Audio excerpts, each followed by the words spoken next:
Remember, it is your responsibility to expect this to be a great day. Now, for the last 2 weeks in a row, we gave some examples of mice, and we invited you to take from those examples how they may apply to humanity, to man, to us, to our endeavor, to our quest for greatness. So today, last one I'm going to deal on rats. There's tons of more experience I could tell you about, but I'm not going to tell you about an experiment today, but an analogy, something I'd like you to consider. This time I'd like you to consider a mouse on a treadmill, just running, hard time, panting, can hardly stay up on a treadmill. And this treadmill can represent the day-to-day challenges and how we can hardly stay ahead, and how the challenges is just making us angry and frustrated and taking our minds off and the things we want to think about, and keeping us from the people we want to hang out with, and making us speak to the people we care about in ways we don't really appreciate. We're just struggling just to stay on this treadmill, because the treadmill just doesn't stop. The treadmill just doesn't stop.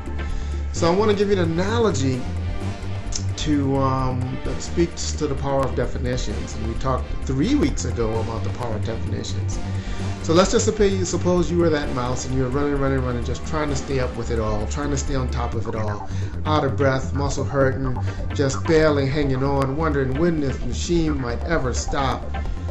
And then all of a sudden, you decide that your time on the treadmill is temporary, and it's just training.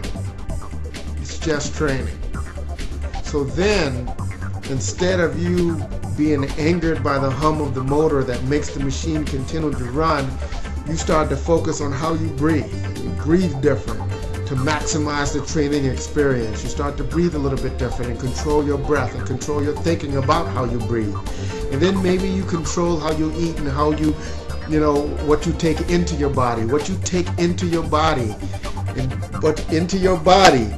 on a daily basis, what you take in. And all of a sudden you start to realize that this treadmill is actually giving you the opportunity to become stronger. And as you focus on yourself, as you focus on getting the best out of this treadmill, the running doesn't bother you. The running just makes you stronger.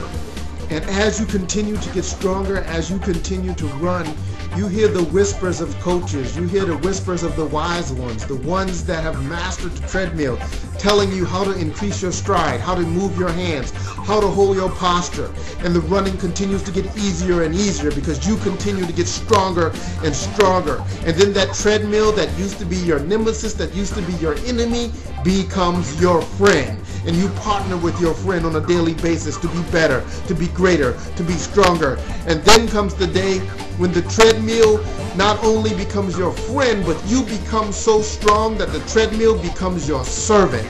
And it serves you. It serves your purpose to become stronger, to become mighty, to become great, to become better. And then comes the day when you decide to stop.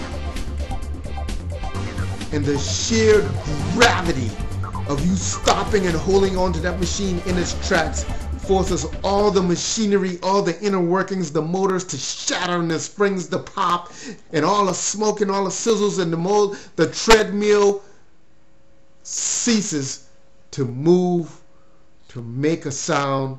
It stands perfectly still. And then, under calm, collected poise, you step off of the treadmill and declare to the world that I am not your mouse. I like that analogy. No, that wasn't an experiment, but I can easily see how that analogy applies to the experiment of success that we all find ourselves in on a daily basis. The sad thing about that analogy is, as that mighty mouse now walks away from his treadmill and he looks across his shoulder, he will see line after row after row after field after field after field after country after country after country, an endless sea of other mice running on that treadmill, hardly staying up with it, hardly keeping control of it, hardly just hanging on, out of breath and hanging on. And some of those mice will muster the breath to ask him, "Why don't you help us, since you were so lucky to find your way off of the treadmill?" That, my friend, is the story of human transformation and human success and human perception, all wrapped into the little made-up analogy of a mouse that dared to be mighty through his decisions. Expect a great day.